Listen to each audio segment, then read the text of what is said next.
मेरा नाम सिमरत है। मैं पिंड दा रहन वाला हाँ।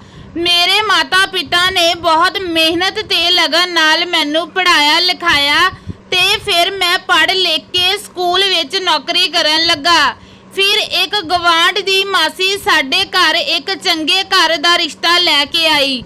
मेरी मां नू कुड़ी बहुत पसंद आई ते 1 महीने दे अंदर ही मेरा विआह हो गया। मेरी पत्नी दा नाम हरप्रीत है। मैं ते मेरी पत्नी बहुत खुश रहंदे सी।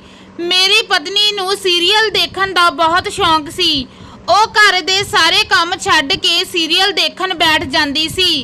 एक दिन रात नू मेरी अख खुली तां मैं देखिया कि मेरी पत्नी रात नू मोबाइल लैके बैठी सी। तां मैं उस नू पुछया, हरप्रीत तू इन्नी रात नू मोबाइल ते की कर रही है? ਉਹ कहन लगी, मैं सीरीयल देख रही हाँ। मैं एक किसान दा बेटा सी ते एक टीचर सी। मेरे कोल ज़्यादा पैसा तां नहीं सी, पर एक दिन अचानक मेरी पत्नी दे अकाउंट विच पैसे आ गए। मैं वो पैसे देख के हैरान सी कि ये पैसे कित्थों आए। मैनू अपनी पत्नी ते शक हो गया क्योंकि वो हर रोज़ रात नू मोबाइल ते कुछ करदी रहिंदी। मेरी जदों भी अख खुली तां उहदे हत्थ विच मोबाइल हुंदा। एक दिन तां वो कमरे विच नहीं सी, सगों दूजे कमरे विच फोन लैके बैठी सी। जदों वो कमरे विच आउण लगी तां मैं भी सौण दा नाटक कीता। हुण तां ये हर रोज़ दा काम हो गया सी। जदों मैं पुछदा हाँ तां वो कहंदी है कि नींद नहीं आ रही सी, इसलिए सीरीयल देख रही हाँ। तुहाडी नींद खराब ना होवे इसलिए दूजे कमरे विच चली जांदी हाँ। मेरी तनख्वाह तां ज़्यादा नहीं सी, पर जिन्नी सी उन्ने विच खुश सी। मैनू अपनी पत्नी दियां हरकतां देख के शक होण लग्या सी किते मेरी पत्नी कोई गलत काम तां नहीं कर रही। मेरे दिमाग विच बहुत कुछ चल रहा सी। मैं बच्चियां नू भी ध्यान नाल नहीं पढ़ा पा रहा सी। मेरी पत्नी दा व्यवहार पहला वर्गा नहीं लग रहा सी। हुण ओ मैनू रात नू दुध दा गिलास पिलाउण लग गई। ਉਹ ਕਹਿੰਦੀ कि इस नाल ਤੁਹਾਨੂੰ ਵਧੀਆ नींद आवेगी ते ताकत भी मिलेगी। ਦੁੱਧ ਨੂੰ पी के मैनू गूढ़ी नींद आ जाती। मेरा शक वधदा जा रहा सी। मैं अपनी पत्नी नू बहुत प्यार करदा सी, इसलिए उसकी बेवफाई बारे सोच के मेरा दिल तड़प उठदा। मैं रात नू दुੱਧ पी के सौंदा ते फिर सवेरे ही उठदा। मैं सोचन लग्या कि मेरी पत्नी दुੱਧ विच कुछ मिलाउंदी है जिस नाल मैनू गूढ़ी नींद आ जाती है। एक दिन मैं खाना खा के बिना दुੱਧ पीते ही सो गया। जदों रात नू उठिया तां मेरी पत्नी दूजे कमरे विच फोन देख रही सी। मैं एक इज्जतदार मर्द सी, ये सब बर्दाश्त करना मेरे वसों बाहर सी। हुण तां मेरी पत्नी मेरे नाल ज़्यादा गल भी नहीं करदी सी। समय दे नाल नाल साडे विच दूरी वध रही सी। मैं सच दा पता करन दा मन बना लिया सी ते ये भी मन बना लिया सी जे मेरी पत्नी कोई गलत काम करदी होई तां मैं बिना कुछ सोचे समझे उस नूं छड्ड देवांगा, क्योंकि किसी चरित्रहीन औरत नाल रहना मेरे लिए बहुत मुश्किल सी। उसनूं तां बस यही हुंदा सी कि मैं जल्दी दुੱਧ पी के सो जावां तां कि वो अपने मोबाइल ते लग जावे। ਉਹ दिन विच ज़्यादातर सुत्ती रहिंदी ते रात नूं फोन ते लगी रहिंदी, जिवें कि उस नूं इस काम दा चस्का पै गया होवे। मैनू उस तो नफरत होण लगी सी।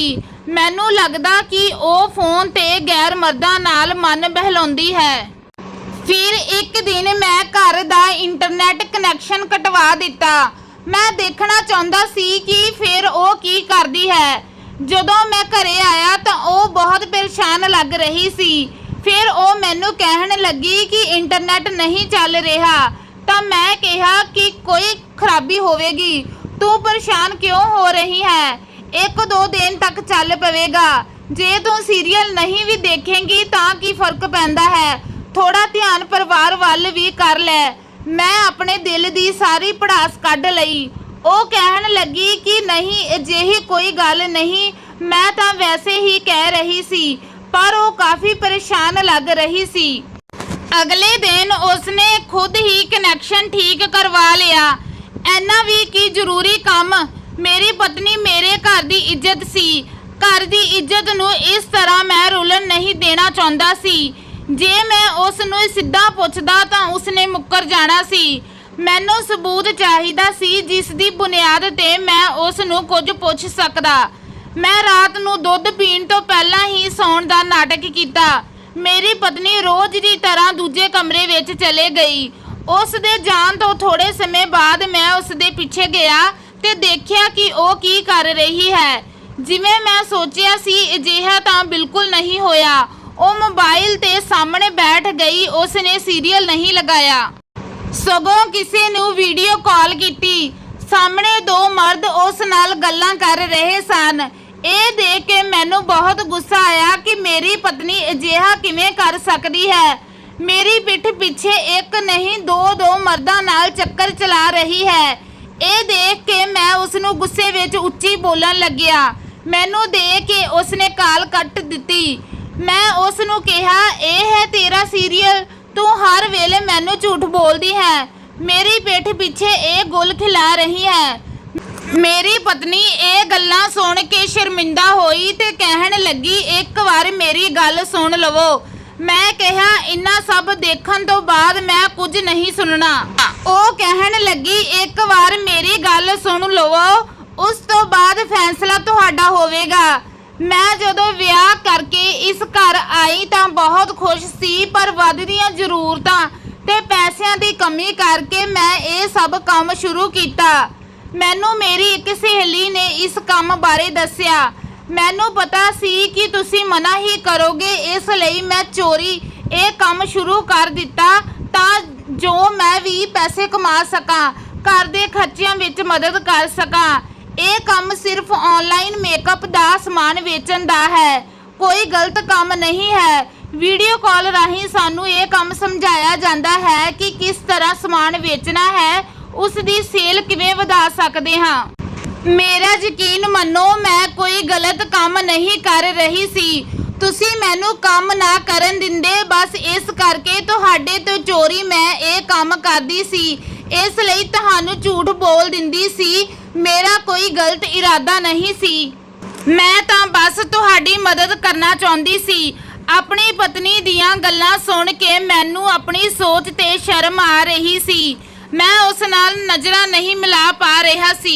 ਮੈਂ ਉਸ ਬਾਰੇ ਇੰਨਾ ਗਲਤ ਕਿਵੇਂ ਸੋਚ ਸਕਦਾ ਸੀ। ਮੇਰੀ ਨਾਂ ਦੇ ਡਰ ਕਾਰਨ ਉਸਨੇ ਮੈਨੂੰ ਝੂਠ ਬੋਲਿਆ। ਜੇ ਮੈਂ ਉਸ ਨੂੰ ਪਹਿਲਾਂ ਤੋਂ ਕੰਮ ਕਰਨ ਦੀ ਆਜ਼ਾਦੀ ਦਿੰਦਾ ਤਾਂ ਸ਼ਾਇਦ ਇਹ ਵੇਲਾ ਕਦੇ ਨਾ ਆਉਂਦਾ। ਫਿਰ ਮੈਂ ਉਸ ਤੋਂ ਮਾਫੀ ਮੰਗੀ। ਹੁਣ ਉਹ ਮੇਰੇ ਸਾਹਮਣੇ ਹੀ ਕੰਮ ਕਰਦੀ ਤੇ ਕਦੇ-ਕਦੇ ਮੈਂ ਵੀ ਉਸ ਦੀ ਮਦਦ ਕਰ ਦਿੰਦਾ ਹਾਂ। ਸੋ ਦੋਸਤੋ, ਰਿਸ਼ਤਿਆਂ ਵਿੱਚ ਵਿਸ਼ਵਾਸ ਹੋਣਾ ਬਹੁਤ ਜ਼ਰੂਰੀ ਹੈ। ਸ਼ੱਕ ਰਿਸ਼ਤਿਆਂ ਨੂੰ ਕਮਜ਼ੋਰ ਕਰਦਾ ਹੈ ਤੇ ਇਸ ਨਾਲ ਬਹੁਤ ਸਾਰੇ ਘਰ ਤਬਾਹ ਹੋ ਜਾਂਦੇ ਹਨ। ਇਸ ਲਈ ਟਾਈਮ ਨਾਲ ਹੀ ਮਨ ਵਿੱਚ ਉੱਠ ਰਹੇ ਸਵਾਲਾਂ ਨੂੰ ਪੁੱਛ ਕੇ ਸੱਚ ਪਤਾ ਕਰ ਲੈਣਾ ਚਾਹੀਦਾ ਹੈ। ਵੀਡੀਓ ਕਿਵੇਂ ਦੀ ਲੱਗੀ ਦੱਸਣਾ ਜ਼ਰੂਰ ਤੇ ਇਸੇ ਤਰ੍ਹਾਂ ਦੀਆਂ ਹੋਰ ਵੀਡੀਓਜ਼ ਦੇਖਣ ਲਈ ਸਾਡੇ ਚੈਨਲ ਨੂੰ ਜ਼ਰੂਰ ਸਬਸਕ੍ਰਾਈਬ ਕਰਨਾ। ਹੁਣ ਮਿਲਦੀ ਹਾਂ ਇੱਕ ਨਵੀਂ ਵੀਡੀਓ ਦੇ ਨਾਲ, ਤਦ ਤੱਕ ਲਈ ਧੰਨਵਾਦ।